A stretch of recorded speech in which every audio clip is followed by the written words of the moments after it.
Next है integrator circuit, ठीक है, हम लोग आइडियल केस में पढ़ेंगे इसको, आइडियल इंटीग्रेटर सर्किट, ठीक है, यूजिंग ऑप एम्प। वो लिखने का नीड नहीं है, ये सिर्फ हम लोग ऑप एम्प के लिए ही पढ़ेंगे, ठीक।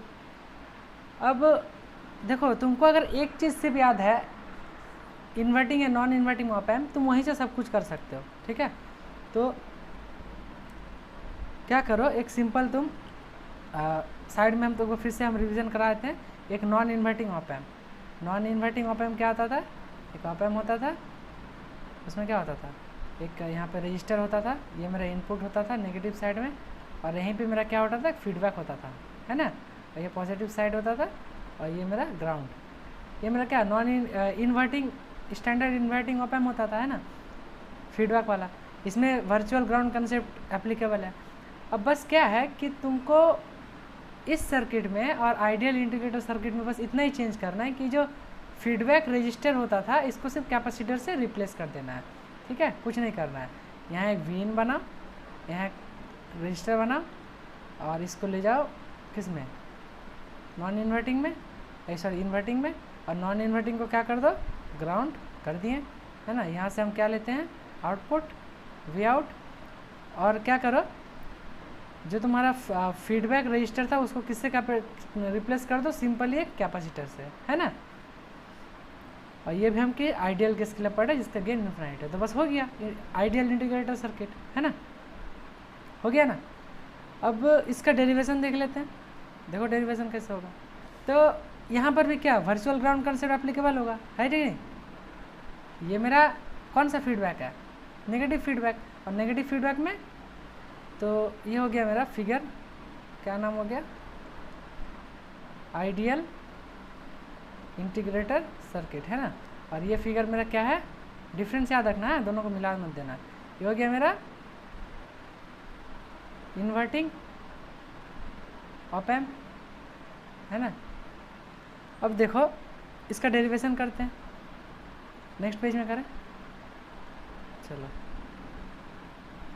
तो इसका ज़रूरत नहीं है, इसको मिटा देते हैं। अब देखो एक बात समझो कि यहाँ पे जैसे ये मेरा 0 एम्पेयर होगा करंट, यहाँ पे ये तो पता है सबको, यहाँ भी 0 एम्पेयर होगा, आइडियल ऑप एम्प है। यहाँ पे वोल्टेज कितना हो जाएगा, ग्राउंडेड है तो 0, यानी इस जगह पे वोल्टेज कितना हो जाएगा, 0 वोल्ट होगा ना, 0 वोल्ट। अब यहाँ पे तुम क्या करो, क्या लगाओगे, KCL लगाओ, बोलो यहाँ पे KCL बताओ क्या होगा, बोलो कोई। 0 माइनस क्या, V/, हाँ इसको हम नाम दे दो, R नाम दे दो, ठीक है। यहाँ पे एक ही रजिस्टर है तो R नाम देने से हो जाएगा, और कैपेसिटर का वैल्यू हम C ले लेते हैं, ठीक है। तो V/, क्या नीचे R हो जाएगा, और बोलो तो क्या होगा, अच्छा C रजिस्टर है क्या, तुम वोल्टेज बाई करंट कर दोगे, नहीं कैपेसिटर है तो तुम उसको क्या कर सकते हो, उसको V/R क्या होता है, V/R करंट होता है ना। वोल्टेज क्या, तुम दोनों का पोटेंशियल डिफरेंस लिखते थे और फिर रेजिस्टेंस से डिवाइड कर देते थे। लेकिन यहाँ पे क्या है, यहाँ पे तो तुम्हारा रजिस्टर है नहीं, यहाँ कैपेसिटर है, तो तुम V/R करके क्या लिखना चाहते थे, लिखना क्या चाहते थे, V/R क्या होता है, करंट होता है ना। हाँ उसी तरह कैपेसिटर का करंट क्या होता है, हाँ गुड, IC क्या होता है, C/dV/dt, है ना, है कि नहीं। तो यहाँ पे क्या हो जाएगा बोलो, C ये मेरा कैपेसिटर, फिर dV/dt, है ना। और यहाँ पे इसका वोल्टेज, तो इसका वोल्टेज क्या हो जाएगा, फिलहाल आउटपुट माइनस इनपुट, इसका पोटेंशियल होगा ना कुछ, क्या पोटेंशियल होगा, आउटपुट से इनपुट को माइनस कर दो तो क्या हो जाएगा, 0 माइनस करंट का डायरेक्शन में V0, यही ना होगा, इक्वल टू 0 बन गया। ये समझ में आया सबको, सबको समझ में आया कि हम यहाँ ये क्यों लिखे हैं, है ना। अब बोलो इस ब्रांच में तो करंट 0 है तो लोग 0 हम ऐसे भी इग्नोर मारते हैं, तो यहाँ से क्या हो जाएगा, माइनस V/R इक्वल टू क्या, माइनस यहाँ पे इक्वल टू बाद में लिख रहे हैं, माइनस C/V0, V0 यहाँ कैसे होगा, वो डिफ्रेंशिएट के अंदर है, C/dV/dt, डी टी किसका, वी नॉट का, है ना, यही होगा इक्वल टू 0। तो यहाँ से ये लिख सकते हैं D V naught by D T equal to क्या, इसको उस पार लेके जाएंगे और कैपेसिटर को डिवाइड कर देंगे 1/c से, यही होगा ना। और उधर क्या हो जाएगा, वी इन बाई आर होगा ना, बोलो। अब क्या करो, डिफ्रेंशिएट करो। तो ये वी इन बाई आर क्या है, यहाँ पे वोल्टेज है, एक करंट है, तो करंट, तो यहाँ पे डी वी नॉट है और उस पर लेके जाओ 1/c वी इन, यहाँ पे आर कर लो।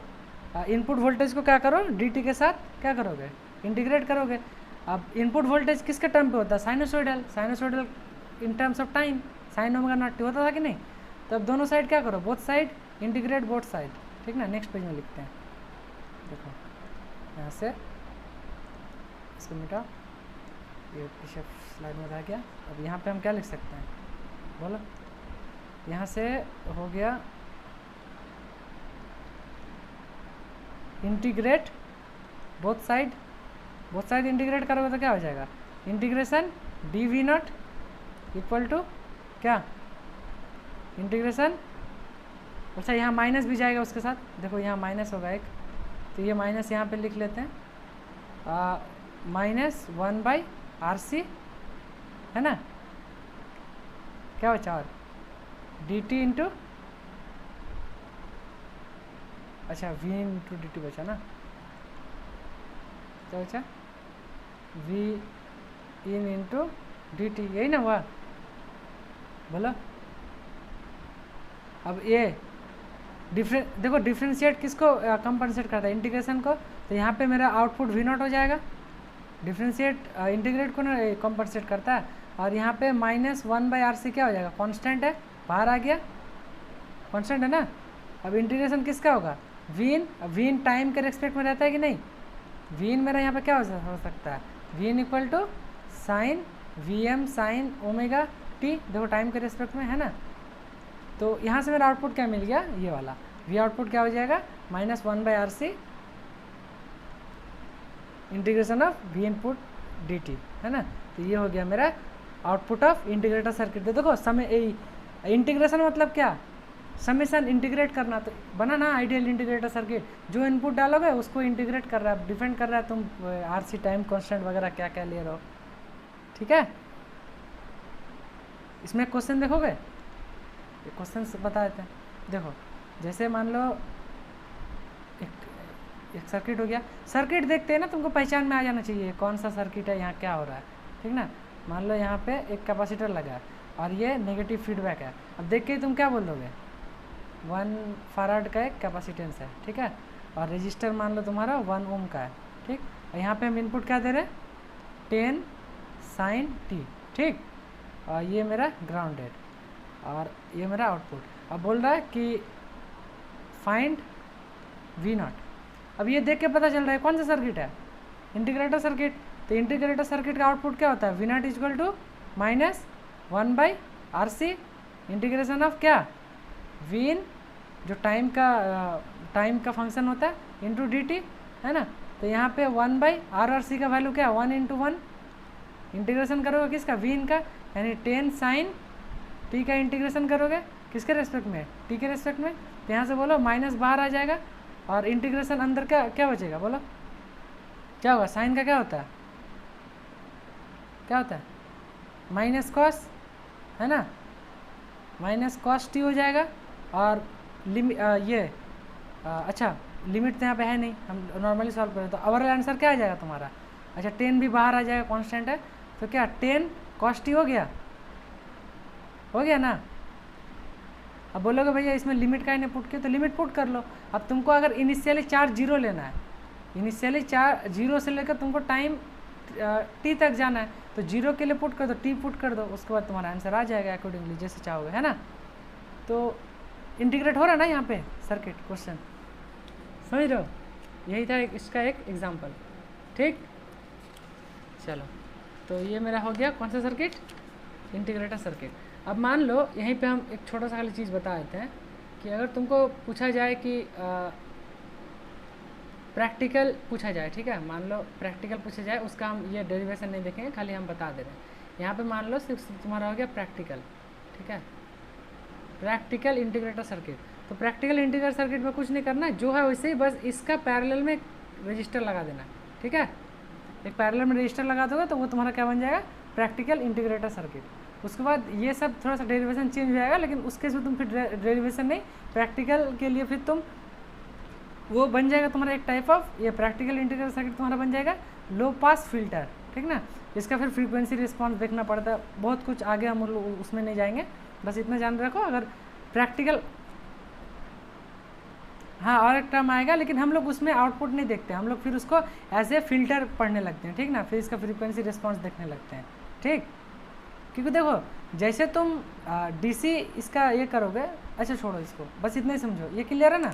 अगर खाली अगर प्रैक्टिकल बोलता है तो साथ में ये आ जाता है तुम्हारा एक रजिस्टर आ जाता है, ठीक है, ठीक।